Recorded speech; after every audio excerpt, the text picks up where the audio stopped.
Hello students, welcome to you all. So structure of an atom में हम discuss करने जा रहे हैं Rutherford's model of the atom. It means कि जो एटम है उसके सब एटॉमिक पार्टिकल्स, इलेक्ट्रॉन, प्रोटॉन की डिस्कवरी के बाद ये सोचा जाने लगा कि ये मॉडल किस तरीके से होंगे, ये जो पार्टिकल्स हैं इनका अरेंजमेंट कैसा होगा।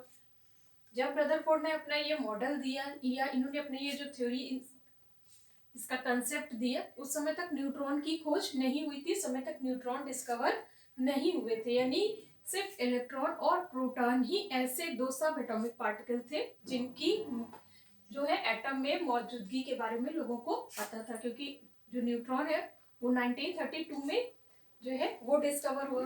बट रदरफोर्ड का जो मॉडल है ये 1911 यानी 1911 में ये इन्होंने अपना मॉडल ये एक्सपेरिमेंट कंडक्ट कराया और ये अपनी इन्होंने थ्योरी प्रपोज की। सो रदरफोर्ड का जो मॉडल है इसके ही बेसिस पे ये कंक्लूजन निकला कि जो एटम है उसका सेंटर पार्ट जो है वो पॉजिटिवली चार्ज है और वो बहुत ही एक स्मॉलर पार्ट को, बहुत ही छोटे पार्ट को एटम के ऑक्युपाई करता है। सो ये मॉडल के लिए इन्होंने क्या एक्सपेरिमेंट कंडक्ट कराया, इसको हम डिस्कस करते हैं। सबसे पहले इन्होंने एक जो है ब्लॉक ऑफ लेड लिया जिसमें रेडियम रखा है। ये रेडियम जो है यहां से अल्फा रेज निकलेंगी। अच्छा, पहले तो आप ये जान लीजिए कि अल्फा रेज क्या है। अल्फा रेज जो है वो अल्फा पार्टिकल्स की रेज है और अल्फा पार्टिकल्स क्या है, हीलियम आयन है जिसमें 2 इलेक्ट्रॉन और 2 प्रोटॉन है। तो यानी वो 2+ पॉजिटिवली चार्ज है हीलियम आयन से।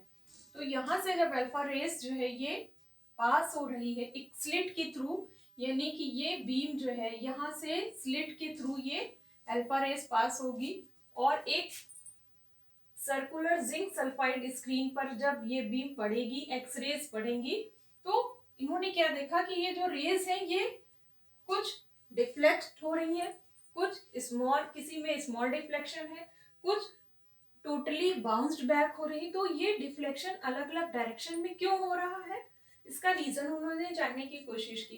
तो सबसे पहले तो उन्होंने क्या किया कि इस एक्सपेरिमेंट में ये जो रेडियम है इसके थ्रू इन्होंने अल्फा रेज को जो है पास कराया एक स्लिट से और सर्कुलर जिंक सल्फाइड की स्क्रीन पे उन्होंने क्या देखा कि कुछ में लार्ज डिफ्लेक्शन है, कुछ में स्मॉल डिफ्लेक्शन है और कुछ में डिफ्लेक्शन जो है वो बहुत ज्यादा है, यानी वो बाउंस बैक है। और यहाँ पे इन्होंने एक थिन फॉयल जो है वो गोल्ड की लगाई, इसीलिए इसे रदरफोर्ड का जो है थिन फॉयल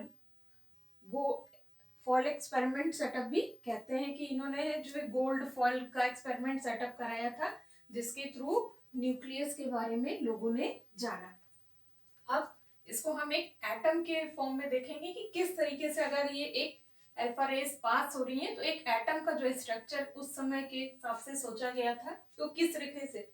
ये देखिए, ये जो है ये सारी क्या है, अल्फा रेज है और ये अल्फा रेज पास हो रही। तो आप ये देख रहे हैं कि यहाँ पर सेंटर पार्ट में एक बहुत ही स्मॉलर एरिया में एक पार्ट दिखाया गया है और बाकी कुछ जो है रेज जो पास हुई उनमें कोई भी डिफ्लेक्शन नहीं है, यानी जो न्यूक्लियस के आउटर साइड में जो रेज पास हो रही उनमें कोई भी डिफ्लेक्शन नहीं है। बट जो न्यूक्लियस के बहुत पास से रेज पास हो रही उनमें लार्ज डिफ्लेक्शन है, जैसे कि आप इसमें देख सकते हैं, इसमें देख सकते हैं। कुछ न्यूक्लियस और जो पेरिफेरी है उनके बीच में है उनमें स्मॉल डिफ्लेक्शन है और लास्टली अगर आप देख रहे हैं तो ये जो रे है ये बिल्कुल इससे टकरा के बैक हो रही है।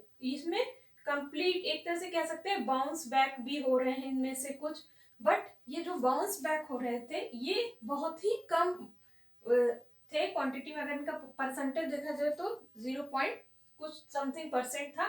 यानी ये कंक्लूजन रदरफोर्ड ने निकाला कि जिनमें जो है डिफ्लेक्शन ज्यादा था, यानी ज्यादा डिफ्लेक्शन और स्मॉल डिफ्लेक्शन से ये इन्होंने कंक्लूजन निकाला कि एटम का बहुत सारा ऐसा पार्ट है जो खाली है, ठीक है, और कुछ पार्टिकल जो इसके पास से गुजर रहे थे, तो इससे इन्होंने ये कंक्लूजन निकाला कि यहाँ आसपास ही कुछ पॉजिटिव एरिया है, क्योंकि अल्फा पार्टिकल्स क्या है, पॉजिटिवली चार्ज है और पॉजिटिव पॉजिटिव एक दूसरे को रिपेल कर रहे हैं, तो इसलिए ये डिफ्लेक्शन हो गया। और जो कंप्लीटली बाउंस बैक हो गए, यानी वो किसी ऐसे पार्ट से टकराए हैं जो पूरी तरह से पॉजिटिवली चार्ज था और उसने अल्फा पार्टिकल्स को बाउंस बैक कर दिया, और इसलिए वो एक ऐसा पॉइंट है, वो एक सेंटर पॉइंट है जिसका उन्होंने न्यूक्लियस नाम दिया और ये कहा कि ये एक पॉजिटिवली चार्ज एरिया है।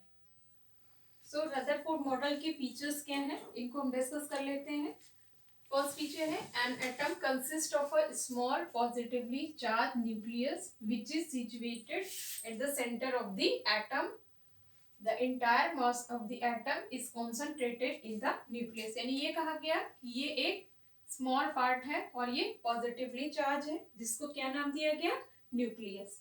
सेकेंड पॉइंट है the electrons are revolving in the empty space of the atom in different concentric circular path known as orbits। यानी इसके चारों तरफ जो है ये कॉन्सेंट्रिक सर्कुलर पाथ है जिसमें इलेक्ट्रॉन्स जो है वो रिवॉल्व कर रहे हैं। ठीक है, तो ये पॉजिटिवली चार्ज पार्ट है जिसको क्या नाम दिया गया, न्यूक्लियस, और ये सर्कुलर ऑर्बिट्स है और इनमें इलेक्ट्रॉन्स जो है वो रिवॉल्व कर रहे हैं। ठीक है, थर्ड है the number of electrons are equal to the number of protons, this atom is electrically neutral. So electrons क्या है, जैसे कि हमने डिस्कवरी ऑफ इलेक्ट्रॉन्स में ये चीज डिस्कस की थी कि इलेक्ट्रॉन्स निगेटिवली चार्ज पार्टिकल्स है और प्रोटॉन्स जो इसके सेंटर में है, न्यूक्लियस में है, वो पॉजिटिवली चार्ज पार्टिकल्स है।